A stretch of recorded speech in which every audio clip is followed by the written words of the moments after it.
Selamat datang di channel Alur Donghua. Sebelum menonton, silahkan subscribe, biar Mimin tambah semangat update-nya. Pada saat ini, di luar jurang dewa, bayangan pedang menghancurkan area sekitar 10 mil. Alkitab Nirvana, Mu Mengyi, tangan kirinya menari-nari seperti kilat, kekuatan besar dengan cepat mengembun dari tubuhnya.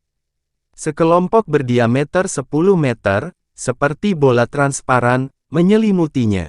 Dia membuka berbagai kemampuan dalam Alkitab Nirvana, dan cahaya pedang yang menyebabkan kekosongan meledak menuju Nangong Yukin. Sue Zian segera menggunakan seni pedang ilahi 5 jiwa, dan tiba-tiba bayangan Sue Zian di sampingnya, tubuhnya dikelilingi oleh kekuatan kayu. 3 bayangan Sue Zian muncul, dikelilingi oleh kekuatan air biru, kekuatan api setinggi 3 kaki. Dan kekuatan tanah coklat keluar dari udara tipis, menari di sekitar tubuh dengan kecepatan tinggi. Bunuh. Tubuh Sue Zian, dengan kekuatan emas, memiliki cahaya dingin di matanya yang indah. Dalam sekejap, harta pamungkas dari 5 atribut emas, kayu, air, api, dan tanah, pedang terbang muncul dari udara tipis dari tangan 5 atribut Sue Zian. 5 jiwa menyatu, pedang ilahi menghancurkan langit. 5 bayangan penuh dengan niat membunuh, pedang mereka mengarah ke langit, dan dalam sekejap, angin bertiup di atas pegunungan, dengan kencang. Duung, aliran besar kekuatan emas cerah, kekuatan kayu, kekuatan air, kekuatan api, dan kekuatan bumi jatuh dari langit dan bersama kelima pedang terbang. 5 bayangan Sue Zian, berkedip dengan Mu Mengyi dan pergi ke Nangong Yukin.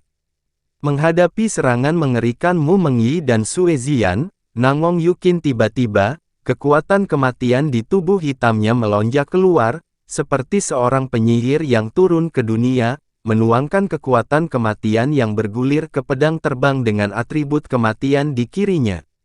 Aura kuno dan agung meletus dari tubuh Nangong Yukin. Segera, auranya naik ke tahap kedua dari alam pemurnian jiwa. Nangong Yukin mencengkeram pedang terbang atribut kematian di tangan kirinya, dan aliran kekuatan kuno putih susu melonjak keluar dari tubuhnya, yang mengelilinginya seperti naga. Dan pedang terbang putih dari kekuatan kuno muncul. Nangong Yukin khawatir tentang keselamatan orang yang terjebak dalam formasi pedang oleh Tan Yun, dan habis-habisan segera setelah dia menembaknya. Dia tidak hanya menampilkan sutra kenaikan spiritual, tetapi juga menggunakan seni pedang prasejarah dari dewa-dewa primordial. Saya mencoba untuk membunuh Mu Mengyi dan Sue Zian secepat mungkin. Pada saat yang sama, Lu Ren, yang digerakkan oleh kekuatan angin, setiap kali dia mengayunkan lusinan pisau dapur atribut guntur, musuh di ranah jiwa janin hancur berkeping-keping. Pria gendut, aku ingin membunuhmu. Yang terkuat kedua di pintu dalam sekte abadi, Li Miaoxin, memegang pedang untuk membunuh Lu Ren. Kalian bertarung keroyokan, tak tahu malu. Dalam raungan marah, Ru Yanchen lengan kanan dipotong Huang Fu dengan pedang, darah mengalir. Menghadapi serangan Huang Fu Tingfeng dan Jun Biping, dia mencoba melarikan. Hehe, tidak masalah jika kita tidak tahu malu, yang penting kamu akan mati. Tatapan Jun Biping gelap, dan tubuhnya penuh dengan kekuatan kuno, dia juga menggunakan kekuatan ruang. Setelah kekosongan sedikit dipelintir, setelah mencegat jalan Ru Yanchen, tubuh Jun Biping berputar di udara, dan pedang putih krem kekuatan kuno tiba-tiba bersinar, memaksa Ru Yanchen kembali. Jun Biping dan Huang Fu Tingfeng, dan menyerang Ru Yanchen dengan ganas. Ru Yanchen ketakutan dan wajahnya menjadi pucat. Huang Fu Tingfeng tidak akan benar-benar membunuh Ru Yanchen, tetapi hanya menakutinya. Pada saat ini, Sang Guan Bingbing dari jiwa kuno melawan Jiang Rou yang menduduki peringkat ke-6 di gerbang dalam istana jiwa. Tanpa sadar, kedua gadis itu telah memindahkan medan perang ke gunung beberapa mil jauhnya. Satu demi satu cahaya pedang menebas puncak gunung, menyebabkan tanah bergetar dan gunung-gunung bergoyang, dan puing-puing jatuh. Jiang Rou jelas merupakan jiwa janin waktu. Kecepatannya tiba-tiba meningkat, dan dia menusuk tenggorokan Sang Guan Bingbing. Sang Guan Bingbing menghindar dengan cepat, kulit putih dan lembut di sisi kiri lehernya tertusuk, dan darah menyembur keluar dari leher. Jelas kekuatan Jiang Rou lebih tinggi dari Sang Guan Bingbing. Tepat ketika Jiang Rou sombong dan akan membunuh Sang Guan Bingbing, tiba-tiba, suara kecemasan datang dari kejauhan, "Rower, hati-hati." Jiang Rou tahu bahwa suara yang dikenalnya ini berasal dari rekannya, Cao Xiong. Pada saat ini, ribuan kaki jauhnya, Cao Xiong, seorang pria kuat di Istana Jiwa, menebas kepala seorang murid Fumai dengan satu pedang, dan bergegas menuju Jiang Rou dengan panik. Karena dia menemukan bahwa Xiao Qingxuan tiba-tiba turun dari langit, membawa cahaya pedang kuno, menyerang Jiang Rou. Jiang Rou tidak bisa mengelak, seluruh lengan kanan yang memegang pedang dipotong oleh Xiao Qingxuan. Sang Guan Bingbing yang lehernya berdarah, melintas, dan ujung pedangnya yang dingin langsung menembus tenggorokan Jiang Rou. Xiao Qingxuan, yang turun dari langit, muncul dari belakang Jiang Rou, menusuk punggung Jiang Rou dengan kepulan darah di pedangnya, menembus jantung dengan akurat, dan kemudian tembus dada. "Rower, tidak." Cao Xiong menangis memilukan, "Kalian berdua pelacur Huang Fu Shengzong, aku akan menghancurkan mayatmu." Rambut Cao Xiong berkibar, dan ketika dia hendak mengerumuni Xiao Qingxuan dan Sang Guan Bingbing, Jiang Rou menyemprotkan darah dan menatap mata Cao Xiong yang enggan. "Bingbing, bunuh dia." Setelah Xiao Qingxuan berkata kepada Sang Guan Bingbing, dia tidak mundur tetapi bergerak maju dan menuju Cao Xiong. Di luar jurang penguburan dewa, Kesinyi, yang masih belum sembuh, menunjukkan kekuatan yang luar biasa. Sosok Miao Men-nya baru saja melintas melewati seorang murid bernama Sekte Abadi dan Istana Jiwa, dan tenggorokan musuh terpotong sampai mati. Dia seperti dewa yang kejam, memanen nyawa musuh. Murid terkuat Istana Jiwa, Zhao Xiguang, setelah membunuh dua murid dengan dua pedang, dia melihat Pan Hanxing yang membunuh murid Huang Fu Shengzong tidak jauh, dan berteriak, "Pan Daoyou, kamu dan aku akan membunuhnya, bersama." Pan Hanxing adalah murid Sekte Abadi yang kuat. Pada saat ini, jumlah murid Huang Fu Shengzong yang mati di tangannya telah melebihi 8. "Oke." Setelah Pan Hanxing menjawab, bersama dengan Zhao Xiguang, dia memburu Kesinyi.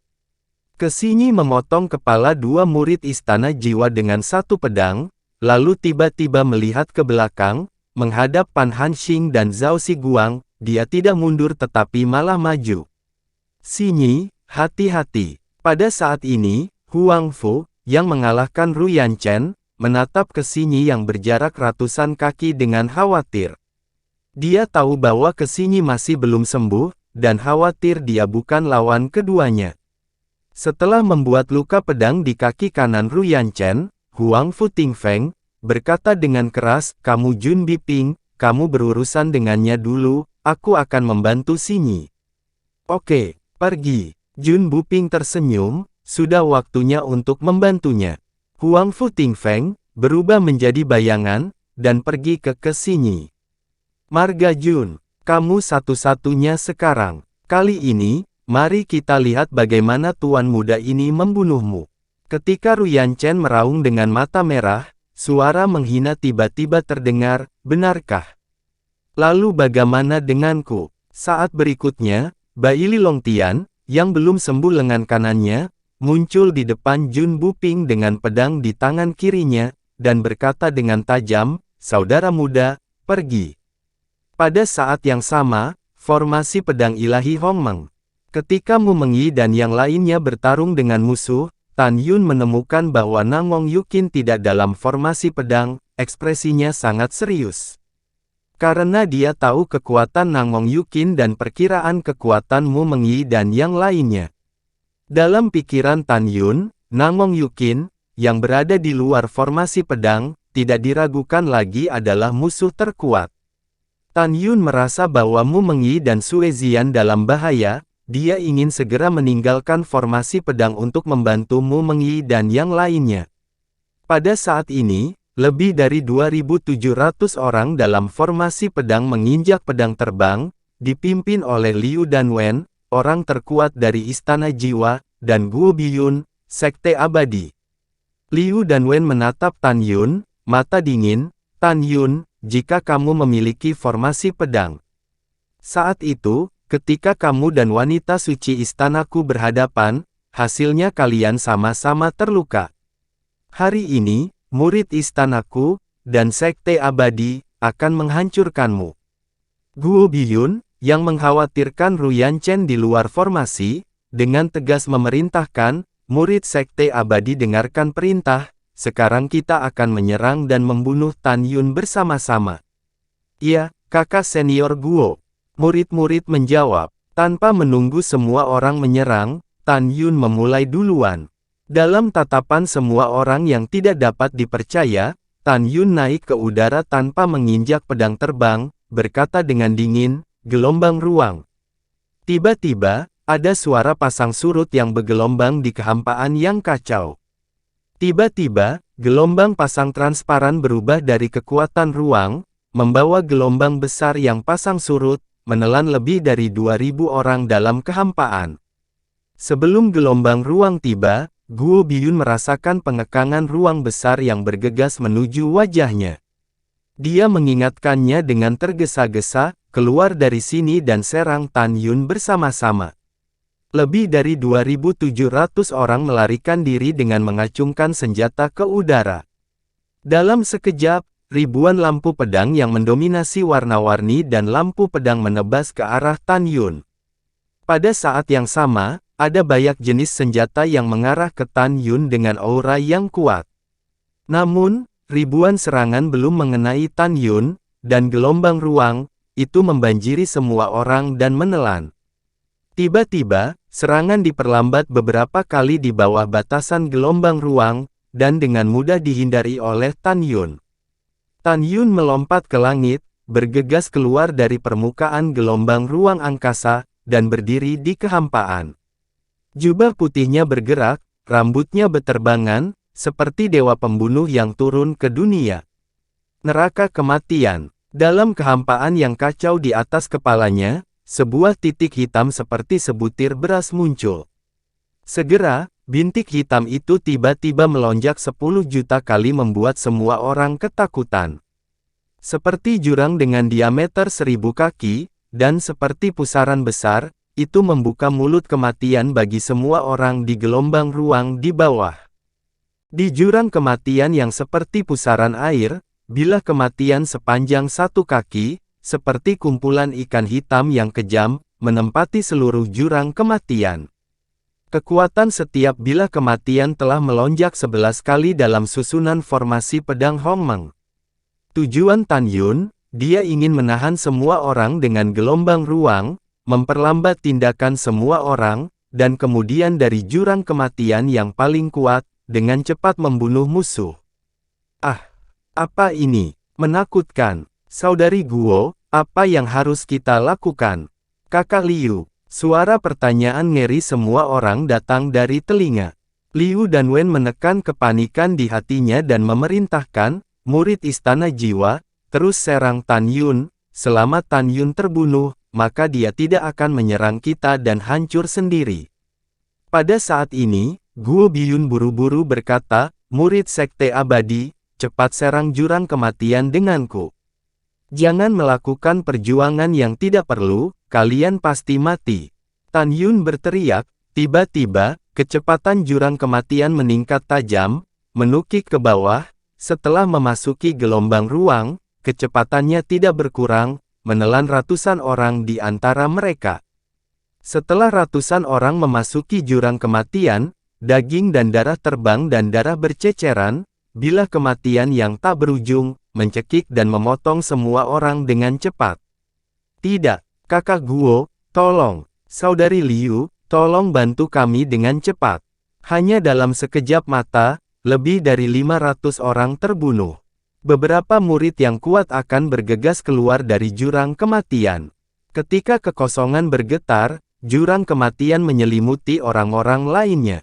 Dari 2.100 murid, lebih dari 300 tertelan ke dalamnya, meratap memilukan, mati-matian berusaha melarikan diri dari jurang kematian, tetapi di bawah bilah kematian yang padat, semua perjuangan sia-sia, semua terbunuh. Langkah Dewa Hongmeng. Sosok Tan Yun berkedip, menghindari serangkaian serangan, bergegas ke gelombang ruang, tarian api jiwa keluar dari dahinya. Tan Yun memegang pedang suci Huowu, setinggi 3 kaki. Tan Yun, yang telah melakukan langkah suci Hongmeng, melaju di samping kerumunan dengan kecepatan tinggi, dan setiap kali dia mengayunkan pedang, beberapa musuh dipenggal. Ini adalah pembantaian sepihak tanpa perlawanan. Dalam gelombang ruang, kecepatan gerakan semua orang 3 kali lebih lambat, dan mereka tidak bisa menghindari serangan Tan Yun. Darah itu seperti hujan, disertai dengan potongan-potongan mayat yang tidak lengkap jatuh dari udara. Hanya dalam beberapa saat, lebih dari 2.100 orang dibantai dan tidak ada yang selamat. Tan Yun melangkah ke dalam kehampaan, dan dalam satu pikiran, pedang suci Huowu di tangannya menjadi ukuran aslinya lagi. Pada saat ini, di tanah di bawahnya, ada mayat tergeletak di mana-mana, tampak sangat berserakan. Terima kasih sudah menonton, sampai jumpa di episode selanjutnya. Jangan lupa subscribe, like, dan nyalakan loncengnya. Sampai jumpa.